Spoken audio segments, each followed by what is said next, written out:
വലിയ ലാഭമുണ്ടാക്കാൻ കഴിയുന്ന ഒരു കൃഷിയെക്കുറിച്ചാണ് ഇന്ന് പറയുന്നത്. തുടക്കത്തിലുള്ള ചിലവ് മാത്രമേയുള്ളൂ. വളമോ തീറ്റയോ നൽകേണ്ടതില്ല. വിത്തിറക്കിയാൽ പിന്നെ വിളവെടുക്കുന്നതുവരെ യാതൊരുവിധ ചിലവുമില്ല. കേരളത്തിൻ്റെ ഭൂപ്രകൃതി അനുസരിച്ച് തീരപ്രദേശങ്ങളിൽ ഒട്ടനവധി ആളുകൾക്ക് പരീക്ഷിക്കാവുന്ന കൃഷിയാണിത്. മറ്റൊന്നുമല്ല, കല്ലുമ്മക്കായ കൃഷിയെക്കുറിച്ചാണ് പറഞ്ഞു വരുന്നത്. പ്രധാനമന്ത്രി മത്സ്യസമൃദ്ധി യോജന പ്രകാരം 40% സബ്സിഡിയും കല്ലുമ്മക്കായ കൃഷിക്ക് ലഭിക്കും.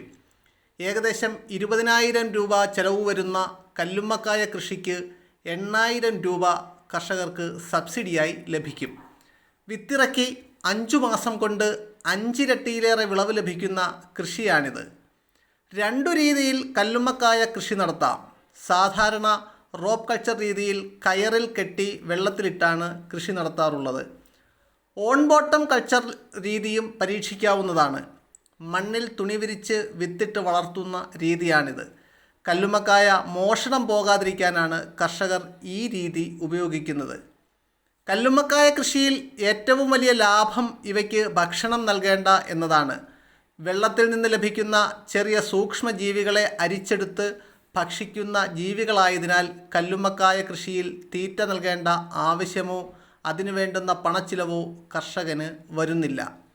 ആകെ വരുന്ന ചെലവ് ഒരു വഞ്ചിയും ഒരു പ്രദേശം കെട്ടിയുണ്ടാക്കാനുള്ള മുളയുമാണ്.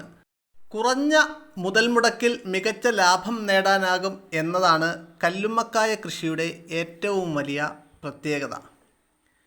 എന്നും കല്ലുമ്മക്കായയ്ക്ക് കേരളത്തിൽ നല്ല വിപണിയുണ്ട് എന്നതും ഇതിൻ്റെ മറ്റൊരു സാധ്യതയാണ്. കല്ലുമ്മക്കായുമായി ബന്ധപ്പെട്ട തനതായ രുചികളും സമ്പന്നമായ പാചക പാരമ്പര്യങ്ങളും മലബാർ പാചക രീതിയിൽ പ്രധാന ഘടകമാണ്.